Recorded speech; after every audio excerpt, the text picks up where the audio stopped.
Hi, Stephen. Thank you so much for joining me today. I'm really excited to talk to you and hear about all the cool work that you're doing.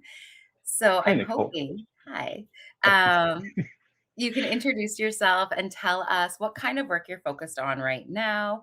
You can include your role, organization, community, or kind of work that's really keeping you excited these days.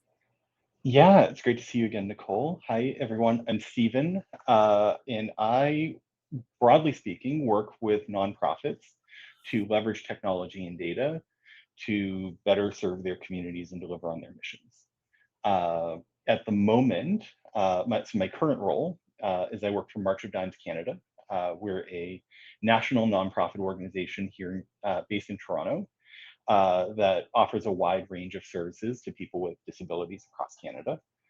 And my role is digital product manager for Salesforce. So essentially, I sit on the IT team and work with our philanthropy team right now. And over time, we'll be working with other teams across the organization to identify opportunities to use Salesforce to do our work and improve our work.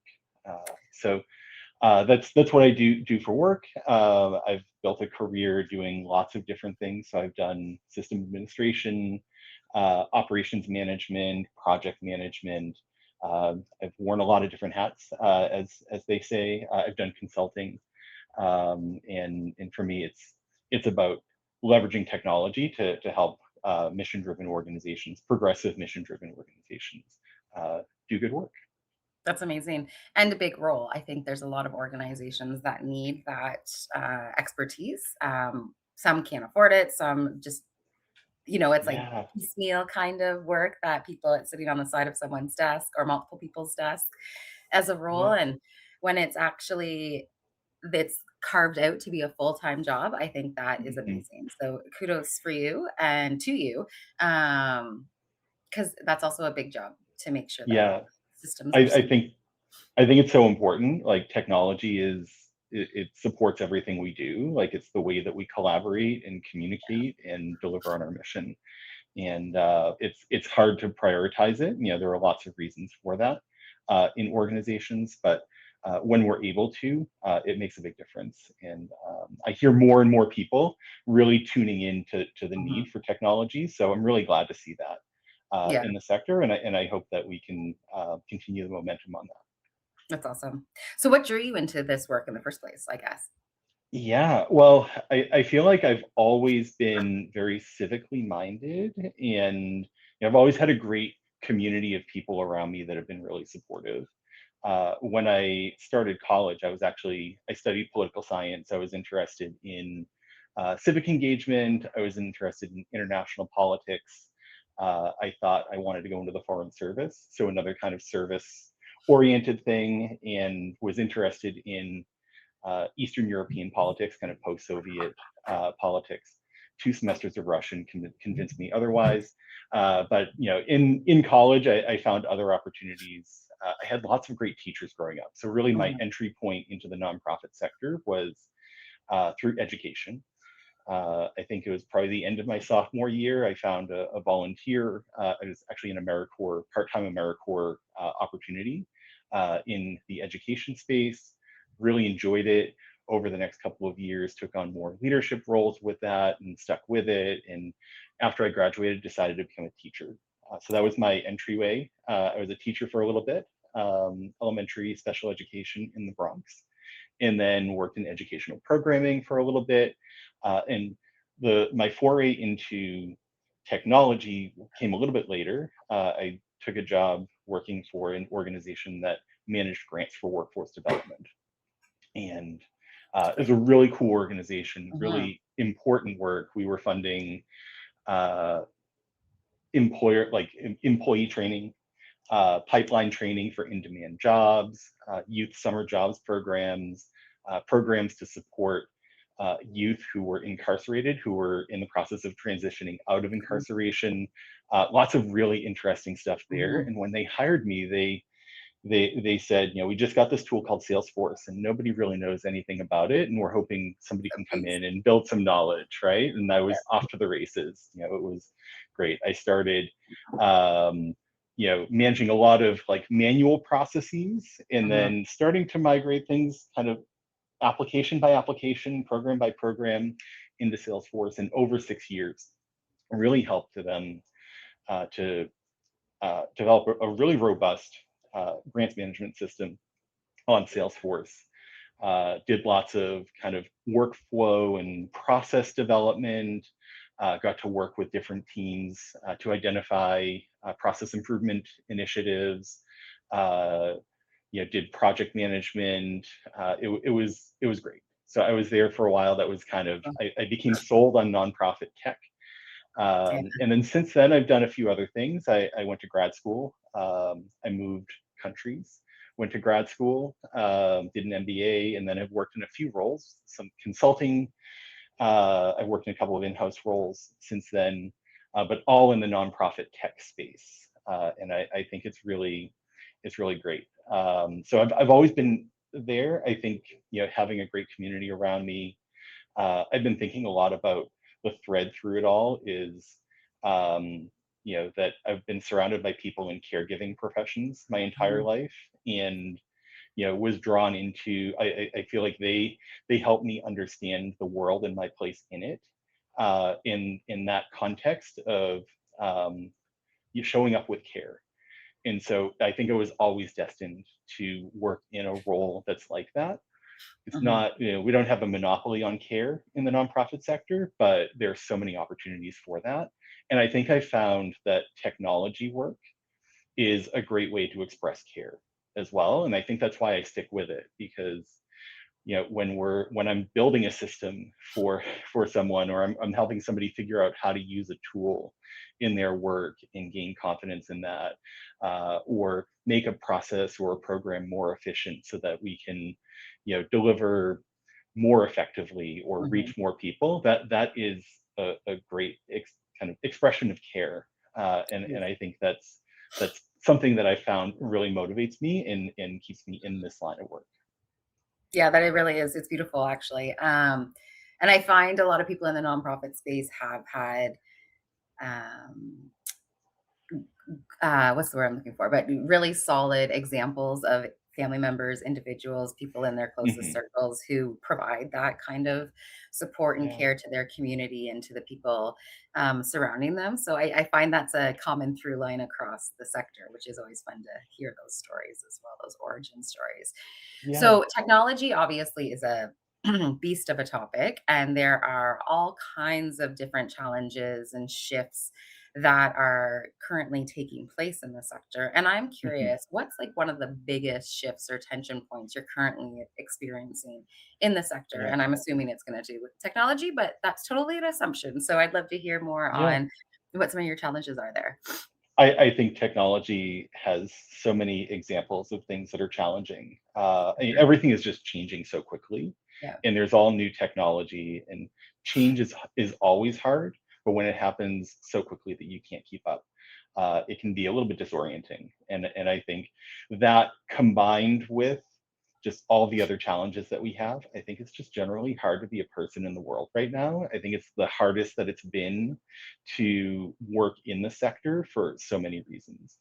But something I've been really interested in, and concerned about, and I'm hearing more and more people talk about it, but I do want to raise it whenever I can, is I think the threat landscape for nonprofits is evolving really quickly, especially around security threats. So I was reading Mm, recently, a report came out that showed that the nonprofit sector is the number one targeted industry for cyber criminals, for cybercrime.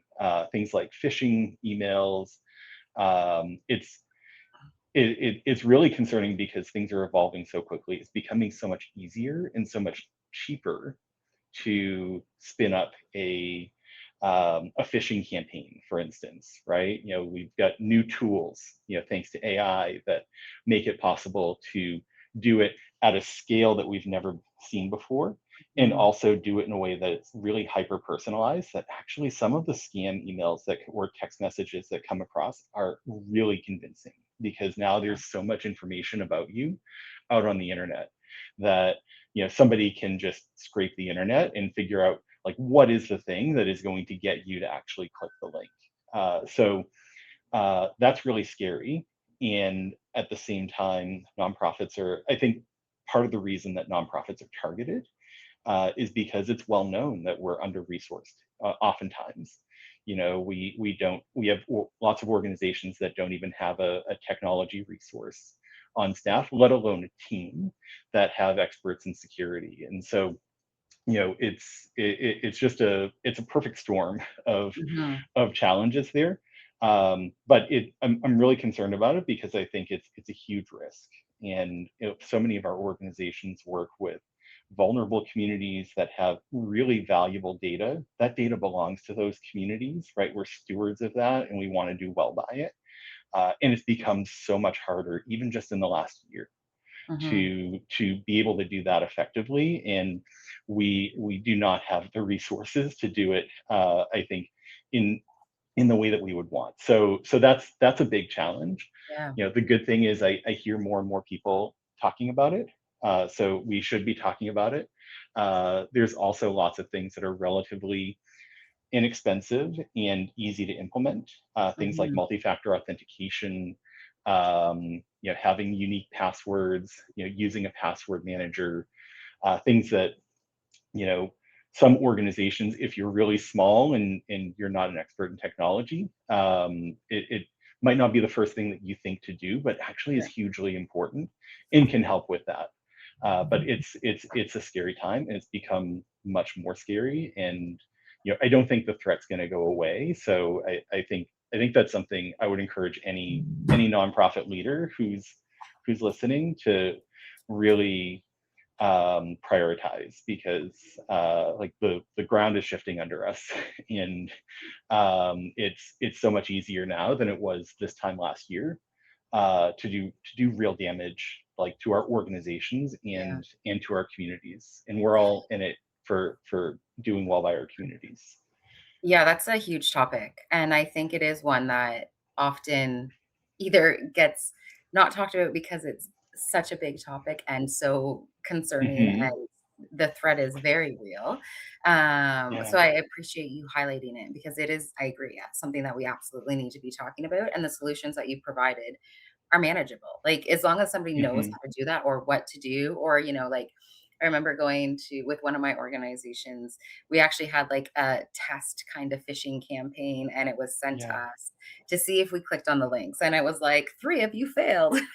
It's like they didn't say who it was, but it was at least, like, getting us to think about the processes Hmm. and then implementing kinda tactics, or, what to do if you assume this is or suspect this is a phishing email, and just Yeah. creating those processes, I think is, really important to talk about. So thank you for Those being. are Yeah, those are great, and I've seen some great examples of organizations that serve the nonprofit sector that are now doing that in a personalized way, kind of using the AI tools that are Mhm. being turned against us as a way to help replicate what we can experience in the Yeah, real world. Like that's at the core of the issue. It's not just that there's a threat; it's that it's changed so quickly that even some of the things that we always thought were true, right? It used to be you'd see an email, and if there were typos in the email, oh, that might be a scam.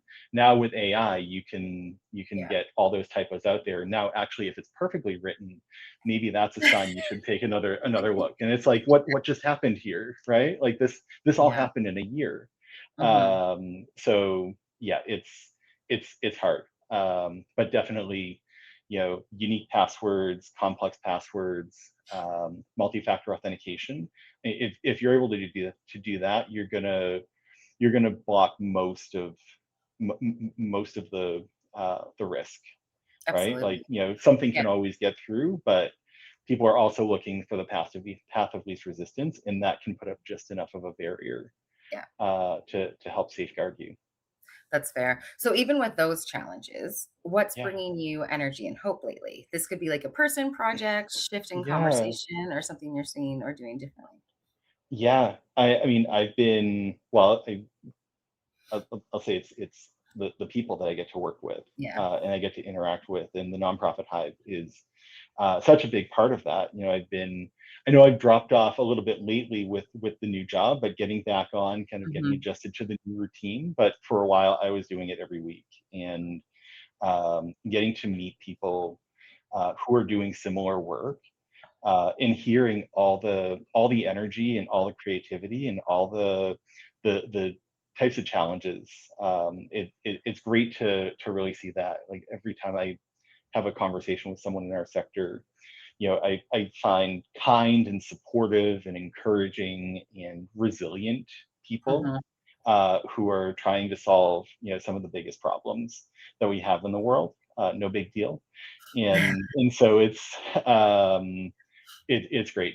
I've learned so much from that. I see, especially in a really challenging time in the world, I see people showing up in a great way, and trying to find solutions to things that feel overwhelming. And it would be very easy to feel hopeless in this time, and I see the opposite in our sector, and that's because of all the great people that I get to meet and see and kind of get energy from as well.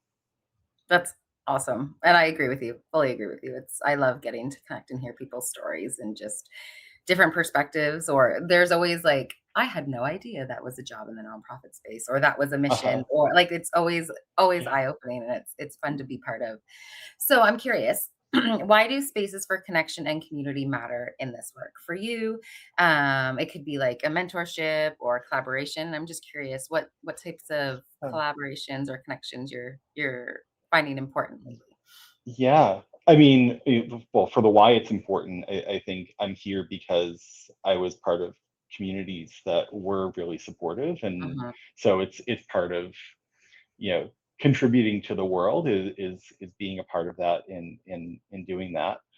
Um, I think, I'm finding lots of really interesting opportunities to collaborate in different ways. I've tapped into a great network here in Toronto. I'm relatively new to Toronto. I've been here just mhm, over 2 years.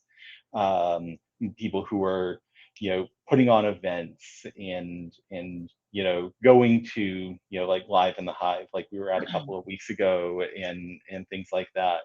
Um, trying to, put together, groups that are interested in exploring emerging technology. I've yeah, been helping to organize, or I met some people at 26 NTC, which is N10's conference, and kind of started down the path of organizing an event, kind of coming out of that, and just finding people who are like-minded, and finding ways to bring that collaboration. I think in the nonprofit sector, a lot of our organizations are small, so it's mhm, really easy to feel isolated. I think in the technology space, it's even smaller. Many organizations, if they have a technology resource, they have a person. And so it's very easy to feel like you're on an island and there's no one else around you. And community is really helpful to see that actually, like, there's a whole network of people out there who are doing very similar things, who are looking for partnership and collaboration opportunities, and that we've got a nice little community here. So yeah, that's, a it's little bit about kind of how I feel about it. yeah, I will that's say, nice to hear. I find that I draw so much energy from just being part of the different kinds of communities, and that 100%. that very much keeps me motivated to to soldier on, and keep doing this work. That's amazing. Well, Stephen, you're doing some really cool work across the board, and I love some of the highlights, the challenges, the things that you are flagging. I think are really important to continue to talk about. So I'm curious if people want to find some of the work that you're doing, where can they find you and learn more or connect with you? Yeah, absolutely. So I'm on LinkedIn, so you can find me. I reverse my last name and first name, so you find me at Lavery Stephen. Cool. I do have a website, laverystephen.ca. But LinkedIn is the best way. Please connect, send me a message. Always love connect with other like-minded people who are doing interesting work. And so yeah, please reach Amazing. out. Of course. Thank you so much for joining. And yeah, we will talk to you soon, I'm sure. And thank you so much. Amazing. Thank you, Nicole.